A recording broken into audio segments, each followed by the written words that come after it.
अगदी देवाकडे आल्यागत आलोय बघ. काय कर पण कुठूनही 50 रुपयाची सोय कर. यायला गेला का पळा तू? काय झालं? मीच तुझ्याकडे 30-35 रुपये मागाय आलोय. यायला म्हणजे उघड्या घरी नागडं गेला आणि कुडकुडून मेलं तसं झालं. अरे दुर्पतीला जर मी 50 रुपये नाही दिले तर माझी तिरडीच बांधली होती.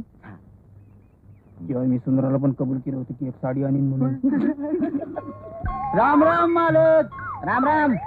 काय काम आहे? नाही मी जातोय बाजाराला. आता गाडाव घेऊन बाजार करायचं म्हणजे अडचणीचं होय. तर तेव्हा म्हंटल 1 घंटावर गाडव तुमच्या इथं बांधलं तर चालेल का? हा पण फुकाट नाही, तेवढ्यासाठी 1 रुपया देईन बघा. खुशाल खुशाल बांधा, त्याला काय होतंय? पण ते गाडव शान आहे ना व, लाता बिता मारत नाही ना व आमच्या बायको सारखं. एकदम गुन्ही गाडव आहे, माणसा परीच लई अक्कल आहे त्याला. असं म्हणताय का? मग बांधायचं. लई मेहरबानी झाली, लई मेहरबानी झाली. त्या गाढवाला बघितल्यावर मला माझ्या सासऱ्याची आठवण आली बघ. लेखाला असाच बांधला